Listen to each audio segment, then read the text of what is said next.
So this is day one of understanding how LLMs work. Let's go with tokenization. Tokenization is a process that makes LLM understand natural languages like English easily by chopping it into pieces.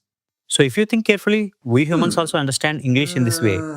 Imagine you're watching a movie and suddenly you saw a new word in the subtitles which you don't know the meaning. We humans figure out the meaning of the new word intruder through the context and the meaning of the surrounding words. However, LLMs don't understand words like we do. They rely on statistical patterns from their training data. And using this data, the sentence will be converted to a bunch of tokens. But mind you, this breaking follows a series of procedures. First, it checks the words in a sentence against the tokens it already has. In general, during the training phase, the LLMs build a vocabulary of common words, subwords, and symbols. GPT-4's vocabulary has more than 100,000 tokens in its arsenal. So second, if the words are not there, the LLM will consider them as rare and then chop into tokens which include space and punctuations. So this is how a full sentence will be divided. What a morning to what a morning and then a question mark.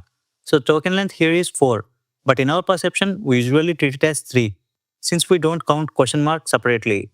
So that's how it works. Also, LLMs usually consider the max token limit by taking both your given input and the generated output into consideration. It's like LLM has a text budget.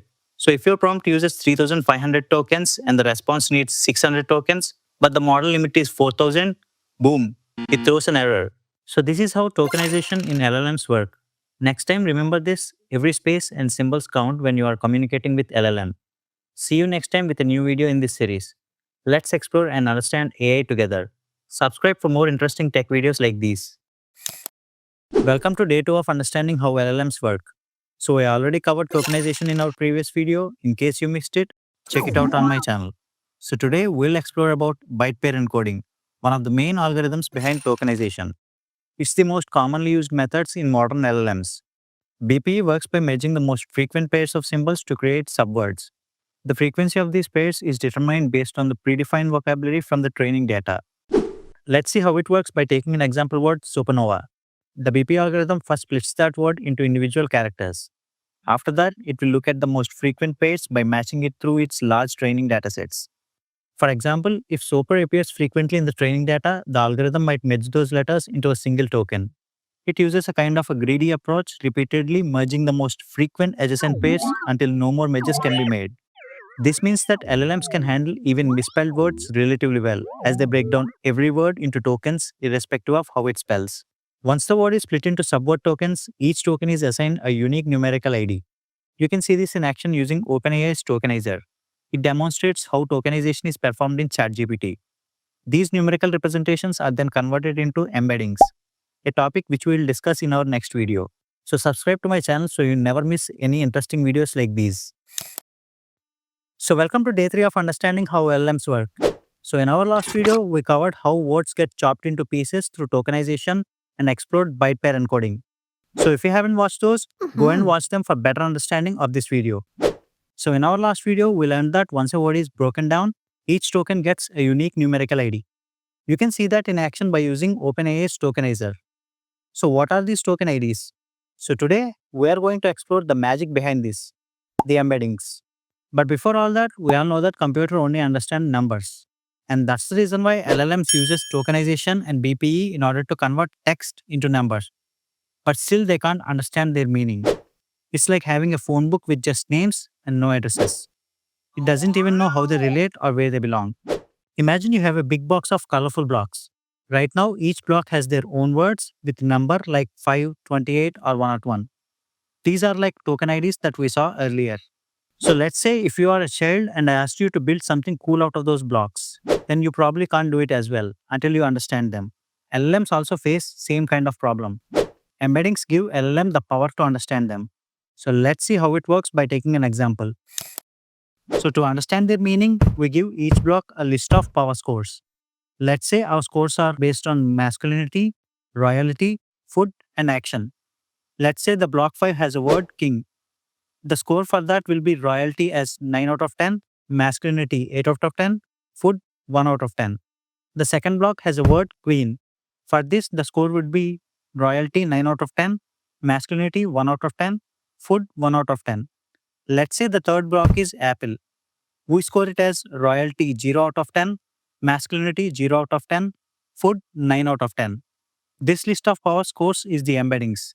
It gives the boring token ID a rich meaning. By comparing these scores, LLM can now see that king and queen are very similar and should be grouped together, while apple belongs to a separate section. You can see this division in action using TensorFlow's embedding projector. This is how an LLM is trained to understand the meaning behind different words. It doesn't just know the words, it understands how they connect to each other based on their powers or embeddings. So that's it for now. In our next video, we'll see about attention mechanism, the logical step after embeddings. Subscribe to my channel so you can't miss it. Welcome to day 4 of understanding how LLMs work. So in our last video, we came across embeddings, the secret recipe behind LLMs understanding words. If you haven't watched it, I highly recommend you to check it out for better understanding of this video. So in our last video, we have the box of blocks, king, queen, and apple with their detailed recipe scores, right? Now to understand how attention mechanism works, we are going to use them to build a sentence. Let's build the sentence, the king ate the apple. Now the problem is that how does the model understand the story behind this sentence?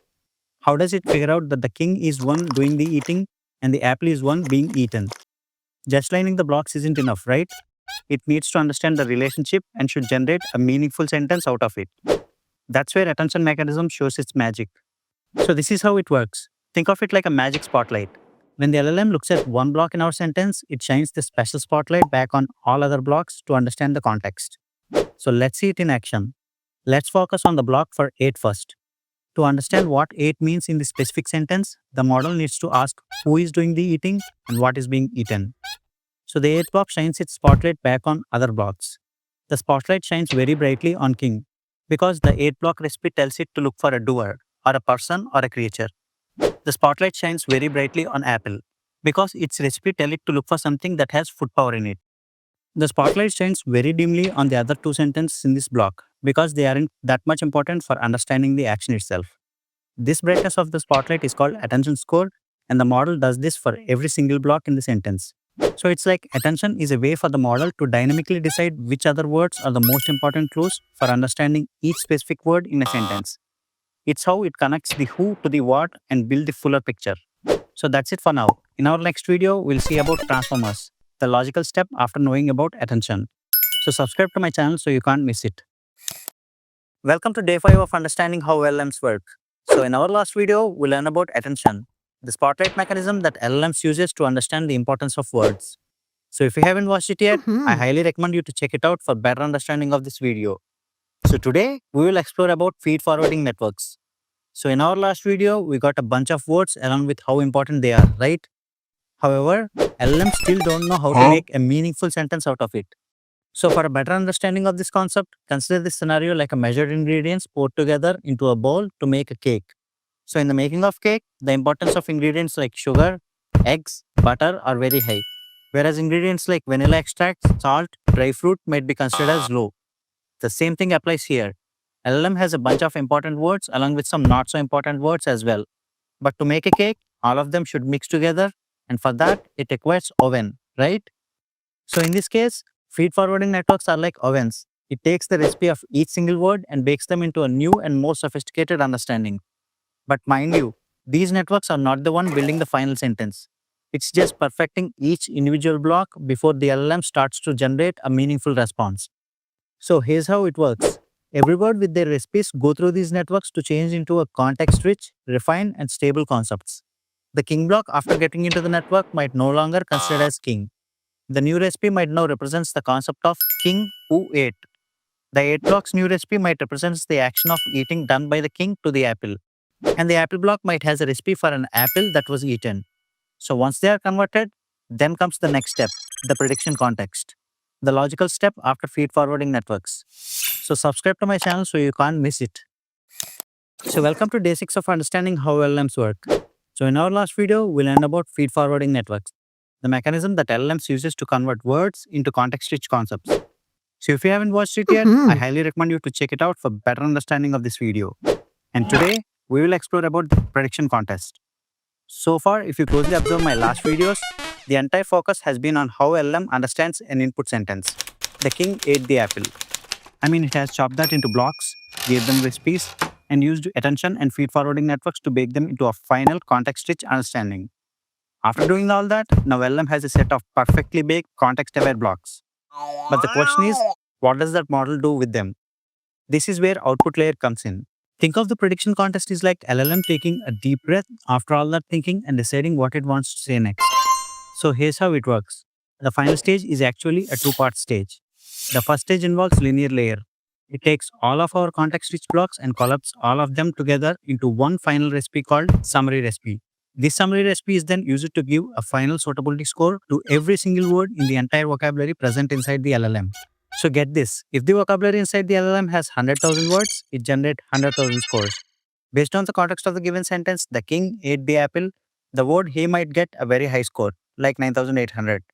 The word full might get a good score, let's say 7,500. The word apple might get a low score like minus 2,300 because it is unlikely to say apple again right away. The word car might get a terrible score like minus 15,000 because it is totally out of the context. These raw scores are called logits. At this point, the LLM has a ranked list. But the scores are just numbers and they are not easy to work with anyway because there are 100,000 scores available. Then comes the next stage, which turns those scores into probabilities, and it involves the Softmax function, which is called the grand finale of LLM. Subscribe to my channel so you can't miss it. Welcome to day 7 of understanding how LLMs work. So in our last video, we learned about the first part of prediction contest. This is the stage where LLM takes in the rich understanding of a sentence and gives a raw score called logit. So if you haven't watched it yet, I highly recommend you to check it out for better understanding of this video. And today, we will explore about the Softmax function. Softmax function is like a fair organizer to our contest. Its job is to make those messy raw scores and convert them into clean, simple percentages, which can all add up to 100%. So here's a scenario. Imagine a group of friends called Max, Phoenix, and Mark. They ordered a pizza. Instead of saying how many slices each person wants, everyone just shouts out how hungry they are. Max shouted, "My hunger level is 10." Then Phoenix says, "My hunger is 5." And then Mark says, "My hunger is -2, which means he is not hungry at all. The biggest question is that, how would you divide the pizza fairly? This is where Softmax function works like magic. It will look at all the hunger levels first. So in our case, the logits, and convert them into percentage of pizza or the total probability each word will get. So this is how it works. After understanding the sentence, the king ate the apple, LLM runs a contest for the next word response. As I said before, the logit score for he is 9,800. So this becomes the highest probability, let's say 35%. So the LLM may choose the word he as the response. Now the context is updated to the king ate the apple followed by he. Then LLM runs a new contest for the next word. For the next word, words like felt and was might get scores like 8,700 and 7,000 each. So Softmax might choose felt and convert it to get 20% probability. The context is now updated to the sentence, the king ate the apple followed by he felt. Then it runs the third contest. For the next word, happy might get 22% probability and full might get 25% probability. So the LM would choose full. And that's how the sentence he felt full is built. One probable word at a time. This entire cycle repeats until the story is complete. But wait, you might ask, does it always have to pick the word with the highest probability? Can't it be more creative? The answer to that question is yes, it can be more creative. This is controlled by a setting called temperature, the topic for our next and final video in this series. Subscribe to my channel so you can't miss it. Welcome to day 8 of understanding how LLMs work. So in our last video, we learned about prediction contest. This is the stage where LLM picks the next word response based upon probabilistic scores.